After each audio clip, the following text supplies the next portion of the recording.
आपका स्वागत है आपके अपने यूट्यूब चैनल स्टडी साइकोलॉजी में। मैं त्रिलोकी कुमार आपके लिए लेकर आऊँ एक नया सेशन जिसमें हम डिस्कशन कर रहे थे ऑब्जेक्टिव क्वेश्चनों की, जिसमें हम डिटेल सॉल्यूशन देख रहे थे। तो आज का पहला क्वेश्चन आपकी स्क्रीन पर है, देखिए आपका इस पहला क्वेश्चन है, एक कॉपर तार जिसका व्यास डायामीटर अन्य कॉपर तार की अपेक्षा 2 गुना है, उसकी करंट प्रवाहित करने की क्षमता क्या होगी। यानी हमारे पास दो कॉपर के वायर हैं, मान लीजिए एक वायर ये है हमारा,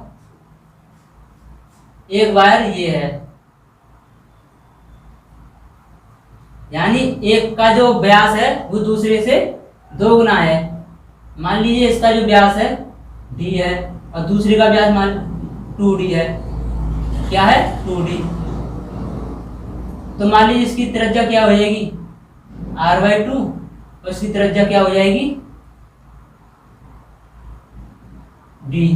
क्या हो जाएगी d या r बराबर d, क्योंकि त्रिज्या क्या होती है व्यास की आधी होती है, त्रिज्या व्यास की आधी होती है। तो यही तो एरिया किसका ज्यादा होगा, एरिया किसका ज्यादा, इस वाले का जो होगा एरिया वो ज्यादा होगा मोटे वाली तार का। तो हमारे पास क्या होता है r बराबर क्या है रो एल अपॉन ए। तो क्या हो गया, जो ये वाला वायर है हमारा मोटा वाला जिसका डायमीटर दूसरे 2 गुना है, उसमें क्या होगा, उसका रेजिस्टेंस कितना होगा, उसका रेजिस्टेंस हो जाएगा, जिसका एरिया ज्यादा है उसका रेजिस्टेंस हो जाएगा कम, जिसका एरिया ज्यादा है उसका रेजिस्टेंस हो जाएगा कम, और जिसका एरिया कम है उसका रेजिस्टेंस हो जाएगा ज्यादा, उसका रेजिस्टेंस हो जाएगा ज्यादा। तो क्या होगा, तो हो जाएगा, मैंने आपको बताया था आर न्यू बराबर होता है n² r ओल्ड। यानी जो हमारा नया रेजिस्टेंस निकल के आएगा कितना हो रहा है 2 गुना है, तो एरिया भी 2 गुना हो जाएगा। तो 2² r old into r old. तो क्या इससे पता पड़ रहा है जो हमारा नया रेजिस्टेंस निकल के आएगा वो वायर का कितना होगा 4 गुना होगा, पुराने वाले वायर का 4 गुना होगा। तो हमारी करंट कितनी हो जाएगी, हमारी करंट हो जाएगी जो पतले वाला वायर है, अब इसमें ऑप्शन दे रखे हैं 2 गुनी हो जाएगी, आधी रह जाएगी, 4 गुनी हो जाएगी। तो हमारी इसमें आंसर हो जाएगा सी वाला, क्या हो जाएगी, करंट हमारी 4 गुनी हो जाएगी, करंट 4 गुनी हो जाएगी, क्योंकि इसका वो बढ़ जाएगा, क्या इसका एरिया बढ़ जाएगा तो रेजिस्टेंस कम हो जाएगा। जब रेजिस्टेंस कम हो जाएगा तो उसका क्या होगा, रेजिस्टेंस जो है कम हो जाएगा, रेजिस्टेंस कम बढ़ रहा है तो करंट क्या होगी, करंट हो जाएगी कम, करंट हो जाएगी कम, करंट क्या हो जाएगी कम, क्योंकि रेजिस्टेंस बढ़ने पर करंट कम होगी, और कितनी कम होगी 4 गुनी, कितनी कम होगी 4 गुनी। तो हमारा रेजिस्टेंस कितना बढ़ रहा है, कितना हो रहा है 4 गुना, तो करंट कितनी हो जाएगी 4 गुनी, कितनी हो जाएगी 4 गुनी। तो आपका ऑप्शन कितना हो गया, सी ऑप्शन आपका सही हो जाएगा 4 गुनी। अगला क्वेश्चन देखते हैं, अगला क्वेश्चन आपकी स्क्रीन पर है, देखिए अगला क्वेश्चन है, जब कार्बन फिलामेंट लैंप के द्वारा करंट प्रवाहित होता है तब फिलामेंट का रेजिस्टेंस कम होता है, क्यों होता है। यानी कोई हमारी कार्बन फिलामेंट लैंप है, कार्बन फिलामेंट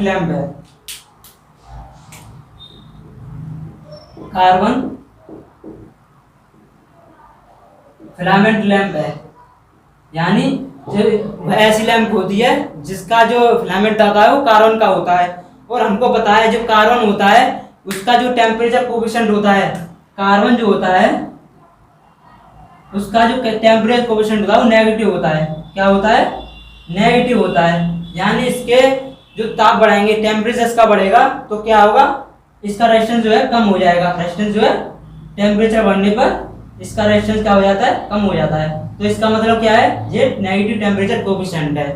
तो हमारा जो ऑप्शन है क्या होगा, यानी इसमें क्या ऑप्शन दे रहा है, फिलामेंट का रेजिस्टेंस कम हो जाता है, फिलामेंट का रेजिस्टेंस कम होता है। यानी कम कैसे हो जाता है, ये जलेगा तो इसका टेम्परेचर बढ़ेगा, और टेम्परेचर बढ़ेगा तो क्या होगा, रेजिस्टेंस का कम हो जाएगा। कम हो जाए, कम का मतलब इसका नेगेटिव टेम्परेचर कोएफिशिएंट है। किसके कारण होता है, नेगेटिव तापमान कोएफिशिएंट के कारण। तो इसका ऑप्शन क्या हो गया, सी। सी ऑप्शन क्या हो गया, सही हो गया, सी ऑप्शन राइट हो गया, नेगेटिव टेम्परेचर कोएफिशिएंट के कारण। नेगेटिव टेम्परेचर कोएफिशिएंट के कारण इसका जो रेजिस्टेंस है वो कम हो जाता है जब इसको हम जलाते हैं तब। तो देखते हैं अगला क्वेश्चन। अगला क्वेश्चन आपकी स्क्रीन पर है। यदि एक केबल का इंसुलेशन रेजिस्टेंस, यदि एक केबल का इंसुलेशन रेजिस्टेंस 200 मेगा ओम प्रति किलोमीटर है, तब 250 मीटर लंबी केबल का इंसुलेशन रेजिस्टेंस कितना होगा, कितना होगा। तो इसके लिए आपको एक रिलेशन याद रखना है, ये बहुत ही महत्वपूर्ण रिलेशन। क्या है, जो हमारा इंसुलेशन जो रेजिस्टेंस का जो इंसुलेशन रेजिस्टेंस होता है वो लंबाई के व्युत्क्रमानुपाती होता है। यानी इंसुलेशन रेजिस्टेंस लंबाई के व्युत्क्रमानुपाती होता है। एक होता है कंडक्टर का इंसुलेशन, कंडक्टर का रेजिस्टेंस, एक होता है इंसुलेशन का रेजिस्टेंस। क्या होता है, इंसुलेशन का रेजिस्टेंस। जैसे हमारे पास कोई केबल है, मैं कंडक्टर की बात नहीं कर रहा, मैं केबल की बात कर रहा हूँ। यहाँ पर जो इंसुलेशन वाली होती है, जिसके ऊपर इंसुलेशन लगा होता है, उस केबल की बात हो रही है। जो इंसुलेशन का जो रेजिस्टेंस होता है वो उसकी लंबाई के व्युत्क्रमानुपाती होता है। क्या होता है, व्युत्क्रमानुपाती होता है इंसुलेशन रेजिस्टेंस। और कंडक्टर का रेजिस्टेंस क्या होता है, वो लंबाई के समानुपाती होता है। तो आपको ये डिफरेंस समझना बहुत जरूरी है। तो क्वेश्चन में न्यूमेरिकल में क्या दे रखा है, न्यूमेरिकल में दे रखा है एक केबल का इंसुलेशन रेजिस्टेंस 200 मेगा ओम प्रति किलोमीटर है, 200 मेगा ओम प्रति किलोमीटर है। यानी 1 किलोमीटर में कोई केबल है, वह 1 किलोमीटर लंबी उसका इंसुलेशन है। तो क्या है, 200 मेगा ओम प्रति किलोमीटर। यानी 1 किलोमीटर में 1 किलोमीटर कितने मेगा ओम है, 200 मेगा ओम। तो हमें पूछा उसने कितने मीटर केबल का, उसने पूछा 200 मीटर, 250 मीटर,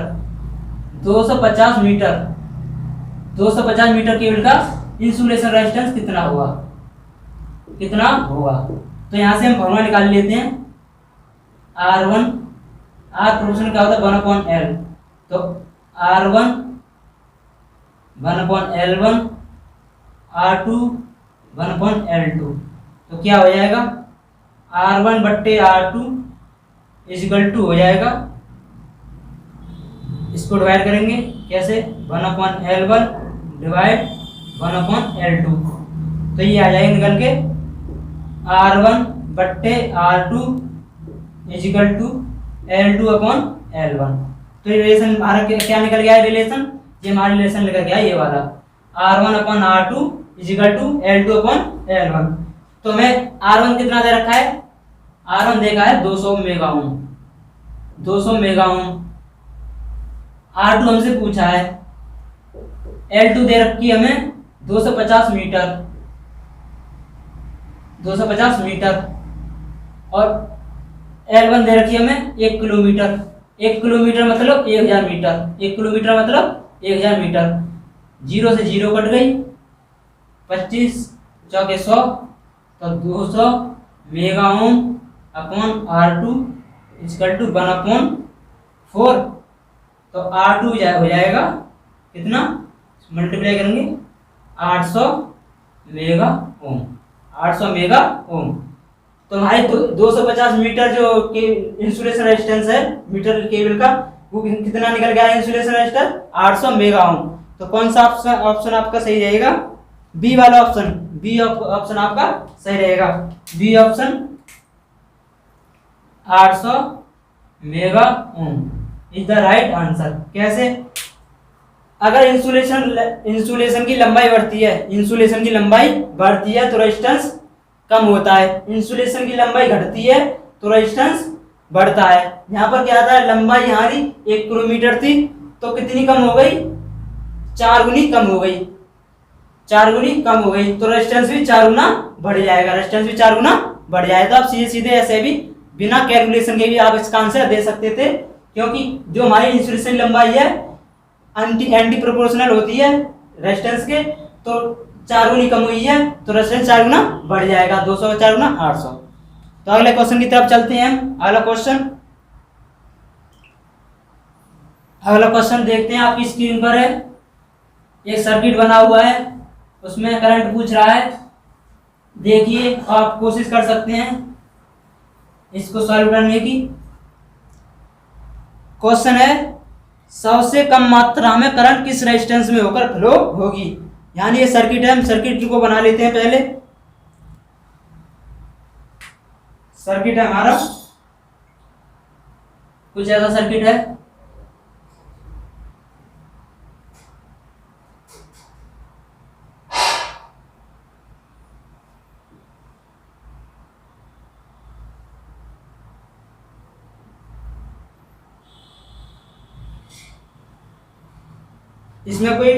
इसमें रेजिस्टेंस दे रखे हैं, ये 600 ओम का है,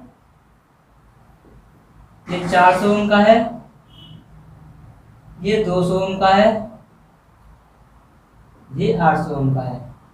तो इसमें पूछा है जो सबसे कम करंट फ्लो होगी वो किस रेजिस्टेंस में होगी। तो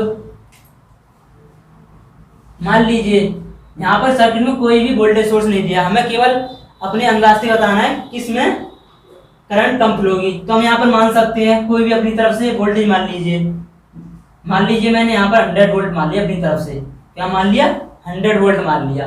तो देखते हैं इसका टोटल करंट निकाल लीजिए पहले।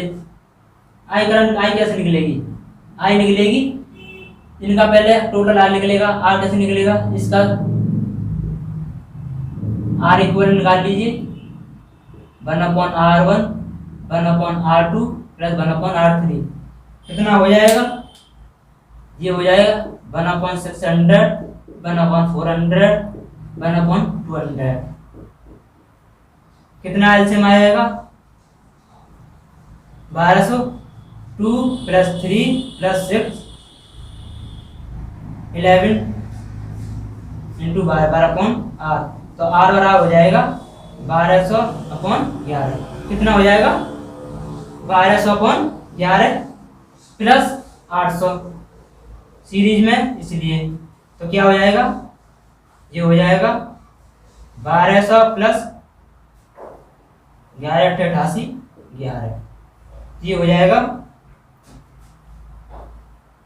12 और 88 हो गए 100 और ये 0। तो टोटल रेजिस्टेंस कितना आ गया हमारा, टोटल रेजिस्टेंस आ गया हमारा 10,000/11। तो आई बराबर क्या हो जाएगा, 100/10,000/11, ये हो जाएगा 11 ऊपर पहुंच जाएगा, 100 ना 11/10,000, 2 0 2 0, तो आई बराबर आ जाएगी 0.11, क्योंकि 11.100 कितना हो जाएगा 0.11। यानी आई यहाँ से करंट कितनी निकलेगी, यहाँ से करंट जाएगी, यहाँ पे करंट आएगी हमारी 0.11, 0.11 यहाँ पर करंट आएगी हमारी, और ये 3 रेजिस्टेंस में डिवाइड होनी है, 3 रेजिस्टेंस में डिवाइड होनी है। आप या तो इसमें करंट डिवीजन रूल लगा सकते हैं, करंट डिवीजन रूल लगाकर इसमें करंट निकाल सकते हैं, लेकिन हमें पता है जिस भी रेजिस्टेंस का मान ज्यादा होता है उसमें करंट कम फ्लो होगी, उसमें करंट कम जाएगी। तो सबसे वाला कितना है 600, तो सबसे कम करंट किस में जाएगी 600 वाले ओम में। जो 600 ओम वाला रेजिस्टेंस है उसमें करंट सबसे ज्यादा जाएगी, कम जाएगी, उससे ज्यादा जाएगी 400 वाले में, सबसे ज्यादा जाएगी 200 वाले में। क्योंकि रेजिस्टेंस का मान ज्यादा होता है तो करंट कम होती है, और रेजिस्टेंस कम होता है तो करंट ज्यादा होती है। तो आपका ऑप्शन कौन सा सही हुआ, आपका ऑप्शन हुआ बी 600। कौन सा ऑप्शन हुआ, बी ऑप्शन 600 ओम में सबसे कम करंट फ्लो होगी, 600 इज द राइट आंसर। तो आपकी समझ में आया होगा। अब बिना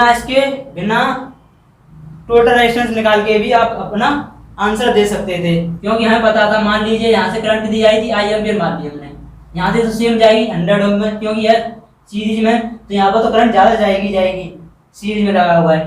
करंट डिवाइड होगी तो इन तीनों में डिवाइड होगी, तो इन तीनों में डिवाइड होगी तो क्या होगा, जो सबसे ज़्यादा रेजिस्टेंस है उसमें सबसे कम करंट जाएगी। तो बिना आप करंट की वैल्यू निकाल के इसका मान निकाल सकते थे। तो अगले क्वेश्चन की तरफ चलते हैं। अगला क्वेश्चन है आपकी स्क्रीन पर, तीन रेजिस्टेंस 30 ओम, 15 ओम, 5 ओम के मान पैरेलल में जुड़े हुए हैं। तीन रेजिस्टेंस पैरेलल में जुड़े हुए हैं। इसमें पूछ रहा है उनका संयुक्त रेजिस्टेंस क्या होगा। 3-4 ऑप्शन दे रखे हैं, आप इसको निकालने की कोशिश कर सकते हैं। तीन रेजिस्टेंस हैं,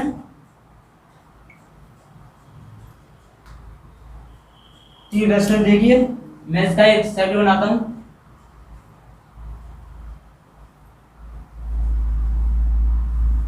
कितने ओम की है, 30 ओम, 15 ओम और 5 ओम। मान लीजिए किसी बैटरी से लगे हुए हैं, तो इनका टोटल रेजिस्टेंस निकालना है। तो टोटल रेजिस्टेंस 30 से अधिक होगा, 30 ओम से 15 ओम के बीच में होगा, 15 से 5 ओम के बीच में होगा, या 5 से कम होगा। तो हम निकाल के देख लेते हैं पहले। तो निकालिए 1/R बराबर 1/30 plus 1/15 plus 1/5। LCM 30, 1 plus 2 plus 6 कितना आएगा, 6 प्लस 7 7/30 1/R। R बराबर कितना हो जाएगा, 30/7। तो डिवाइड करके देखिए कितना आ गया, 7 4 28, 4.2 लगभग कितना आएगा 4.2। तो कितना आया, ये ऑप्शन आपका कौन सा सही होगा, ऑप्शन आपका होगा डी सही। कौन सा ऑप्शन डी सही होगा, डी सही है, 5 ओम से कम आएगा, 5 ओम से कम आएगा। तो D option is the 5 ohm से कम, D is the right option, D is the right option. आप इसका एक आंसर आप कैसे देख के भी कर सकते थे, अगर तीन रेजिस्टेंस पैरेलल में जुड़े हुए हैं, तीन रेजिस्टेंस या कितने भी रेजिस्टेंस है, अगर जितने भी रेजिस्टेंस पैरेलल में जुड़े हुए हैं और उसका सबसे कम वैल्यू का कोई रेजिस्टेंस है, तो उसका जो टोटल रेजिस्टेंस होगा उस सबसे कम वैल्यू वाले मान से भी कम आएगा, उसके कम वैल्यू वाले मान से भी कम आएगा। तो यहाँ सबसे कम वैल्यू वाला मान कौन सा था, 5। तो इसका रेजिस्टेंस कितना आएगा, 5 से कम आएगा। ये वाली कंडीशन पैरेलल में होती है, सीरीज में क्या होती है, सबसे ज्यादा वाले से ज्यादा आता है। तो अगला क्वेश्चन,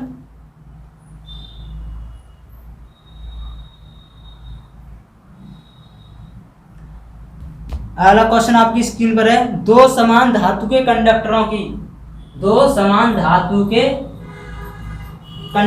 की समान लंबाई है, किंतु एक का व्यास दूसरे के व्यास से दोगुना है।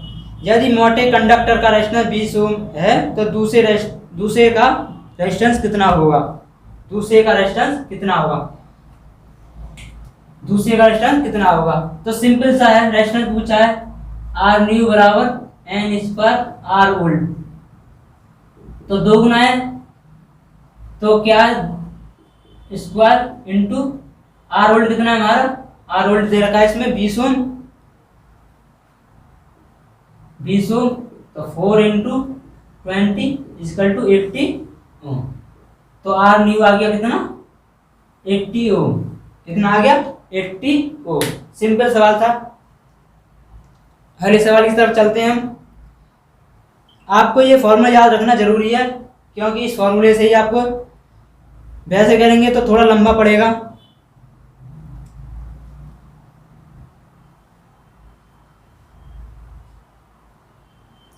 अगला क्वेश्चन आपकी स्क्रीन पर है, निम्न पदार्थों में से किसका लगभग शून्य ताप कोएफिशिएंट है। निम्न पदार्थों में से किसका ताप कोएफिशिएंट लगभग शून्य है। तो मैं इसको एक बार और डिस्कस कर चुका हूं, आज आप फिर से डिस्कस कर देता हूं, क्योंकि बहुत ही इंपॉर्टेंट टॉपिक है टेम्परेचर कोएफिशिएंट वाला। इससे लगभग क्वेश्चन आता ही आता है। तो क्या होता है, मैंने आपको बताया था, जो मैग्नीन होता है मैग्नीन और यूरेका, मैग्नीन और यूरेका दो ऐसे वायर हैं जिनका यूज हम किस में करते हैं, रियोस्टेट बनाने में करते हैं। रियोस्टेट मतलब धारा नियंत्रक, धारा नियंत्रक में यूज करते हैं।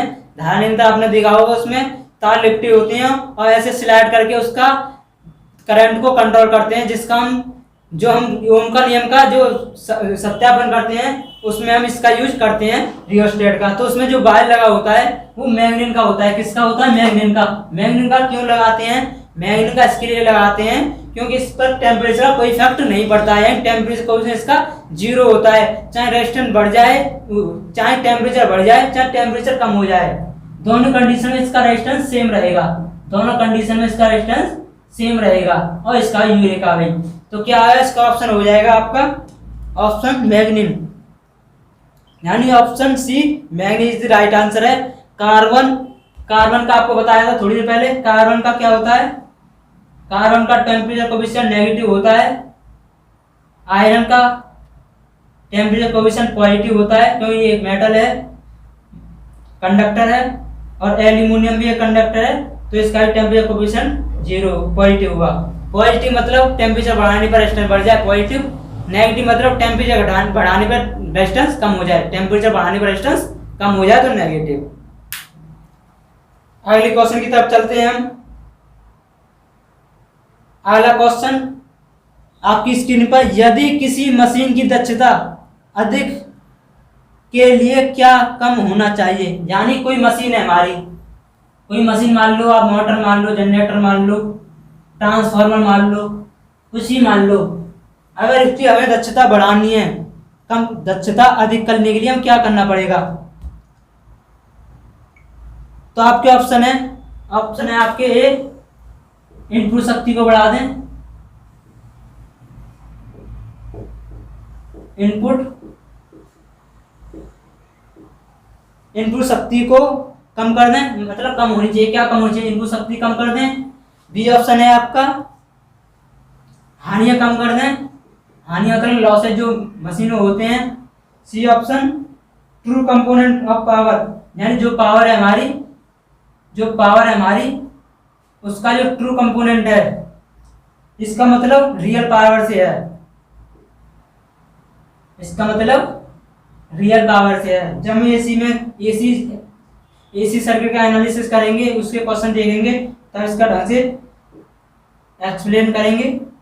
या KWH कंज्यूम, यानी कितनी यूनिट बन रही है, KWH का मतलब कितनी यूनिट बन रही है।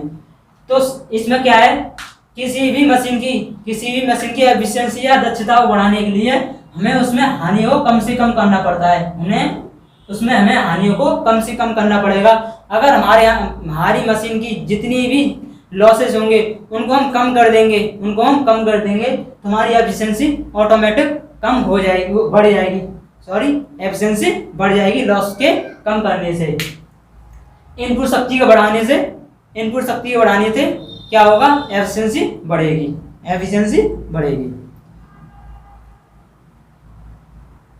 अगला क्वेश्चन आपकी स्क्रीन पर है, अगले क्वेश्चन पढ़िए। अगला क्वेश्चन क्या कह रहा है?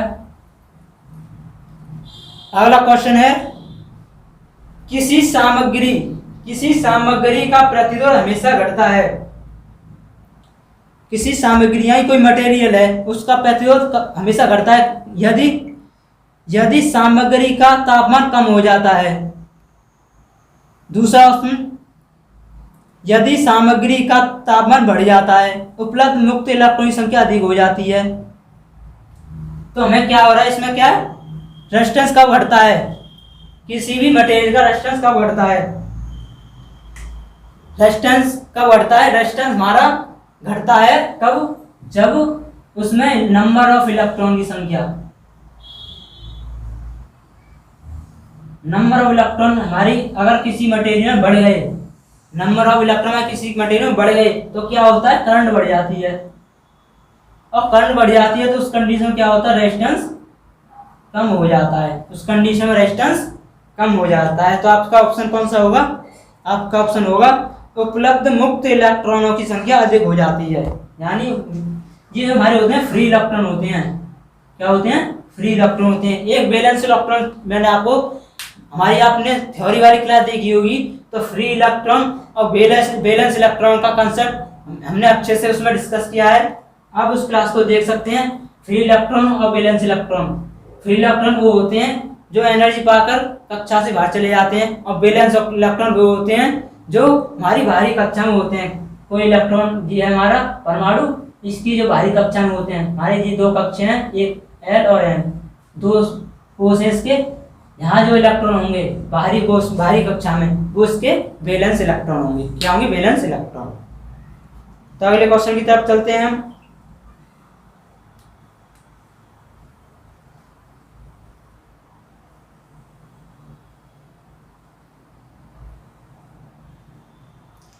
अगला क्वेश्चन आपकी स्क्रीन पर है, एक बल्ब का इलेक्ट्रिक फिलामेंट कौन सी सप्लाई पर वर्क करता है। एक इलेक्ट्रिक बल्ब, कोई बल्ब है, उसका जो फिलामेंट है वो कौन सी सप्लाई पर वर्क करता है। ऑप्शन है केवल डीसी, केवल एसी, केवल बैटरी या आपूर्ति, या इनमें सभी। इसमें आपका ऑप्शन होगा डी वाला, डी ऑप्शन आपका सही होगा, उपर्युक्त सभी, उपर्युक्त सभी। यानी जो हमारा लैंप होता है, बल्ब होता है, जो फिलामेंट होता है उसका, वो किसी भी सप्लाई पर काम करता है। एसी पर भी बल्ब जल जाते हैं, डीसी पर भी बल्ब जल जाते हैं, और बैटरी पर लगा दो तब भी बल्ब जल जाते हैं। बैटरी की पावर ज़्यादा होनी चाहिए, क्योंकि हमारा बल्ब अगर 220 वोल्ट का है या 200 वाट का है या 50 वाट का है, तो उसकी बैटरी की उतनी कैपेसिटी होनी चाहिए ताकि वो जल जाए। तो हमारे जो बल्ब होते हैं वो तीनों पर सप्लाई पर जल सकते हैं।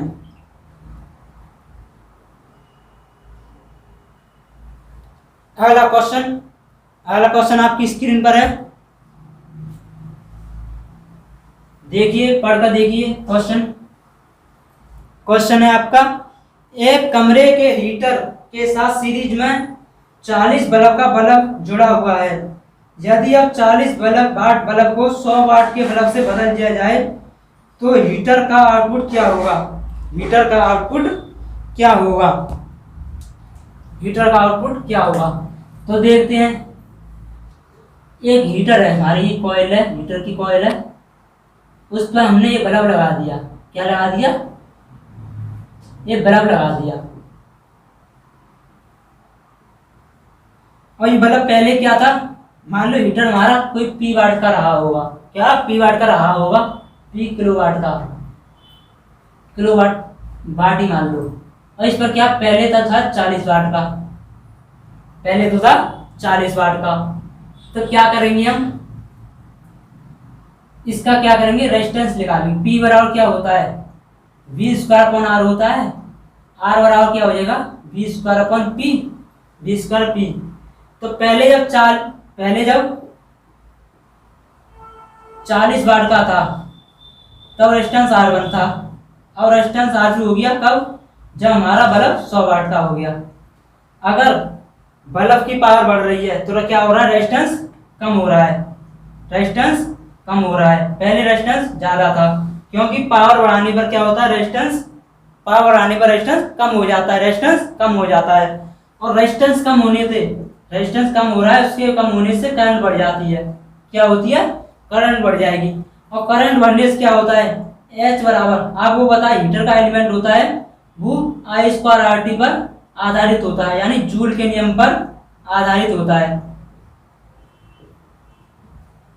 जूल के नियम पर आधारित होता है। तो इससे हमें पता पड़ रहा है, अगर करंट बढ़ रही है तो जो उसकी हीट है I2 ये बढ़ रही है, I बढ़ रही है, और I2 और ज्यादा बढ़ जाएगी, उसका स्क्वायर है, तो क्या होगा, उसकी हीट है जो बढ़ जाएगी, तो उसकी जो आउटपुट क्या होगा, आउटपुट उसकी बढ़ जाएगी। क्या होगा, आउटपुट उसकी बढ़ जाएगी। तो ऑप्शन कौन सा होगा, बी ऑप्शन, यानी वृद्धि हो जाएगी, आउटपुट में उसकी वृद्धि हो जाएगी, आउटपुट में उसकी वृद्धि हो जाएगी। बी ऑप्शन आपका सही है, अच्छा सवाल है। यानी पहले क्या था, पहले 40 वाट का बल्ब था, 40 वाट के बल्ब में हमारा रेजिस्टेंस कितना था, R1 कितना था, R1। और हमने क्या कर दिया, उसकी पावर को बढ़ा दिया, 100 वाट कर दिया। 100 वाट होने से क्या हो गया, रेजिस्टेंस कम हो गया। 100 वाट होने से यानी इसके जो नीचे हर में क्या हो गया, डिनोमिनेटर में पावर बढ़ गई। पावर बढ़ जाने से रेजिस्टेंस कम हो गया, रेजिस्टेंस कम हो जाने से करंट बढ़ गई, और करंट के बढ़ जाने से क्या होगा, हीट बढ़ गई। यानी इसकी जो आउटपुट थी हीटर की वो बढ़ जाएगी। तो आपको समझ में आया होगा।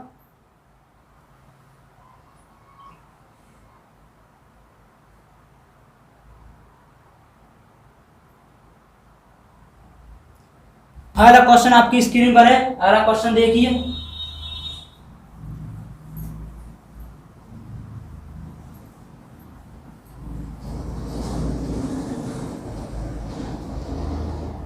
डीसी के मामले में परिमाण और धारा की दिशा स्थिर रहती है।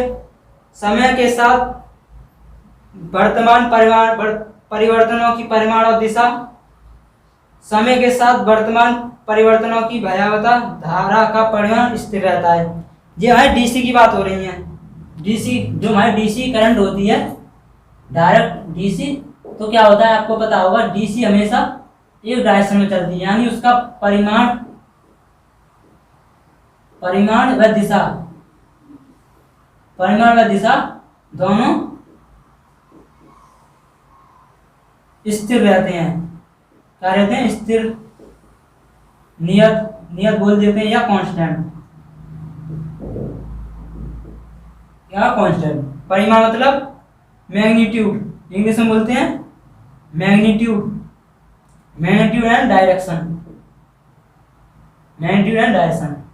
जैसे एसी में क्या होता है, उसकी डायरेक्शन बढ़ती है, घटती है, जीरो हो जाती है, फिर नेगेटिव में बढ़ती है, घटती है, जीरो हो जाती है। मतलब उसका परिणाम और दिशा स्थिर नहीं होते। लेकिन डीसी में क्या होती है, एक डायरेक्शन में होती है।